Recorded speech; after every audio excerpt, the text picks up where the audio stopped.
और आइए अब आपको दिखाते हैं देश और दुनिया की 20 बड़ी खबरें। दिल्ली समेत पूरा उत्तर भारत भीषण ठंड की चपेट में है। पूरी दिल्ली को कोहरे की घनी चादर ने ढक लिया और लोगों को दिन में भी गाड़ियों की हेडलाइट का सहारा लेना पड़ा। घने कोहरे की वजह से ट्रेन और फ्लाइटें भी प्रभावित हो रही हैं। उत्तर रेलवे की ज्यादातर ट्रेन कई घंटे देरी से चल रही है, जबकि फ्लाइट की टाइमिंग में भी बदलाव किए गए हैं।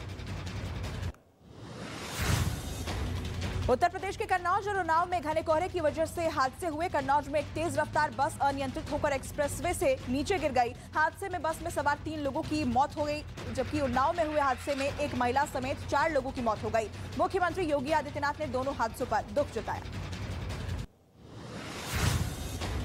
उत्तर प्रदेश के कानपुर में लगातार ठंड का कहर जारी है। इस बीच कानपुर के एलपीएस इंस्टीट्यूट ऑफ कार्डियोलॉजी से चौंकाने वाले आंकड़े सामने आए हैं। भीषण ठंड के बीच हार्ट के मरीजों की संख्या बढ़ गई है और लोगों की मौत के आंकड़े भी लगातार बढ़ रहे हैं। 1 जनवरी से 8 जनवरी तक एलपीएस इंस्टीट्यूट ऑफ कार्डियोलॉजी में 51 हार्ट रोगियों की मौत हो चुकी है। इंदौर में चल रहे प्रवासी भारतीय दिवस सम्मेलन का प्रधानमंत्री मोदी ने औपचारिक उद्घाटन किया। इस मौके पर पीएम मोदी ने एक डाक टिकट जारी किया। पीएम मोदी ने कहा कि कोरोना महामारी के कारण 4 साल के बाद इस सम्मेलन का आयोजन हो रहा है। मैं 130 करोड़ भारतीय की ओर से आपका स्वागत करता हूं। वैश्विक मंच पर भारत की आवाज सुनी जा रही है। इंदौर से खबर है कि प्रधानमंत्री मोदी का काफिला जब रास्ते से गुजरने वाला था, उससे पहले पुलिस ने एम्बुलेंस को रास्ता दिया। एम्बुलेंस के जरिए मरीज को अस्पताल पहुंचाया जा रहा है। पुलिसकर्मियों ने देखा कि एम्बुलेंस ट्रैफिक जाम में फंस गई है, उसे जाम से निकालकर रास्ता दिया गया। एम्बुलेंस के बाद उस रास्ते से पीएम मोदी का काफिला निकला। केंद्रीय सूचना प्रसारण मंत्री अनुराग ठाकुर उज्जैन के महाकालेश्वर मंदिर में दर्शन करने पहुंचे। महाकाल मंदिर के गर्भगृह में पहुंचकर अनुराग ठाकुर ने भगवान महाकालेश्वर का आशीर्वाद लिया। इस दौरान मंदिर के पुजारियों ने मंत्री अनुराग ठाकुर का पूजन और अभिषेक विधि पूर्वक संपन्न कराया। केंद्रीय मंत्री इंदौर में चल रहे प्रवासी भारतीय सम्मेलन में शामिल होने पहुंचे थे। कोलकाता में वित्तीय समावेशन पर G20 समूह की पहली बैठक में सीएम ममता बनर्जी भी शामिल हुई। भारत की G20 अध्यक्षता के तहत GPFI के लिए वैश्विक भागीदारी की पहली बैठक चल रही है। बैठक में सभी सदस्य देश आमंत्रित हैं। विश्व बैंक बैठक में अंतर्राष्ट्रीय मुद्रा कोष और संयुक्त राष्ट्र जैसे आमंत्रित संगठन हिस्सा ले रहे हैं। सत्र में वित्तीय समावेशन के लिए वैश्विक भागीदारी विषय पर चर्चा हो रही है। जोशीमठ आपदा की जांच के लिए गठित राज्य सरकार की 8 सदस्यीय कमेटी ने अपनी रिपोर्ट बना ली है। रिपोर्ट में कमेटी ने तत्काल प्रभाव से प्रभावित इलाके में लोगों के विस्थापन के साथ ही क्षतिग्रस्त मकानों को ध्वस्त करने की बात कही है। रिपोर्ट में ज्यादातर जगह पर पानी के बहाव की वजह से जमीन धंसने की बात कही गई है।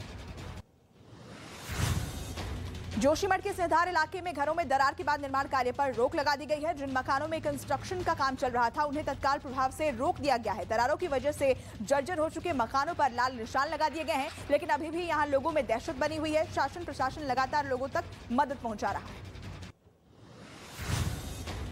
पाकिस्तान के कराची शहर में उस वक्त हड़कंप मच गया जब एक मेट्रो ट्रैक के पास सिलेंडरों में आग लग गई। देखते ही देखते आग में जल रहे सिलेंडरों में भीषण ब्लास्ट हुआ। धमाका इतनी तेज था कि बहुत बड़ा आग का गोला आसमान में उठता दिखा। साथ ही ब्लास्ट के बाद जलते हुए सिलेंडर सड़क पर जा रहे लोगों के पास जाकर गिरे।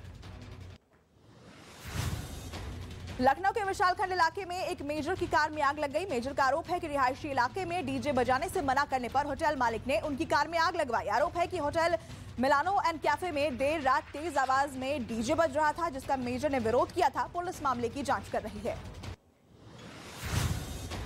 गुजरात के सूरत जिले में दिल दहला देने वाला वीडियो सामने आया। वीडियो में घर के बाहर खेलने जा रही एक बच्ची पर कुत्ते ने हमला कर दिया। कुत्ता काफी देर तक लड़की पर लगातार हमले करता रहा और बच्ची जमीन पर पड़ी मदद के लिए चिल्लाती रही। कुत्ते के हमले की पूरी घटना वहां लगे सीसीटीवी कैमरे में रिकॉर्ड हो गई। पेपर लीक मामले में राजस्थान सरकार ने भी बुलडोजर वाला एक्शन लिया है और पेपर लीक मामले की मुख्य आरोपी के जयपुर में मौजूद अवैध कोचिंग सेंटर पर कार्रवाई की। प्रशासन ने जिस बिल्डिंग में अवैध कोचिंग सेंटर चलाया जा रहा था, उसे बुलडोजर की मदद से गिरा दिया। आरोपी का अवैध कोचिंग सेंटर गोपालपुरा बाईपास पर मौजूद था। विमान में स्टाफ से मारपीट के आरोप में पटना में 2 लोगों को हिरासत में लिया गया। दिल्ली से पटना जा रही इंडिगो की फ्लाइट की घटना है। आरोप है कि नशे में धुत 3 लोगों ने एयर होस्टेस से हाथापाई की, साथ ही कैप्टन के साथ भी बदसलूकी की गई। घटना की जानकारी विमान के स्टाफ ने पटना एयरपोर्ट पर सीआईएसएफ को दी, जिसके बाद सीआईएसएफ ने 2 लोगों को हिरासत में ले लिया।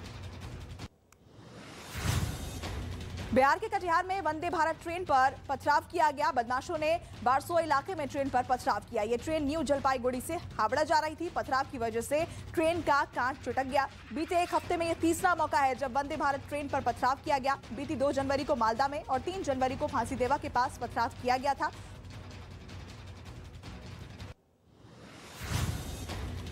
महाराष्ट्र के पुणे जिले में एक आदमी ने अपने पोते पर केरोसिन डालकर उसे जिंदा जलाने की कोशिश की, जिसका वीडियो सामने आया है। वीडियो में एक आदमी अपने एक हाथ में जलती हुई लकड़ी और दूसरे हाथ में केरोसिन तेल से भरा डिब्बा लेकर एक लड़के की तरफ दौड़ता दिखा और फिर उस पर केरोसिन तेल उड़ेल दिया और उस पर आग लगाने की कोशिश की।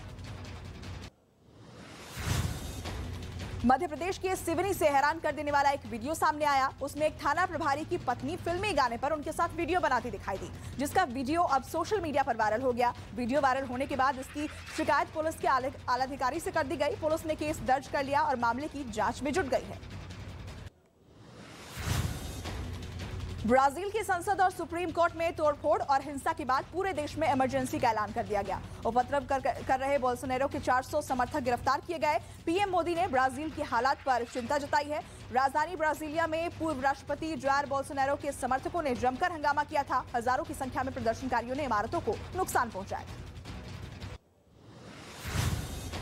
चीन में कोरोना संक्रमण तेजी से फैल रहा है और चीन पर लगातार आंकड़े छिपाने के आरोप लग रहे हैं। इस बीच फ्रांस की न्यूज एजेंसी एएफपी ने चीन में कोरोना संक्रमण पर बड़ा दावा किया है। एएफपी ने ट्वीट कर कहा है, चीन के हेनान प्रांत की 90% आबादी कोरोना संक्रमित है। वहां के करीब 88.5 मिलियन लोगों में संक्रमण पाया गया है।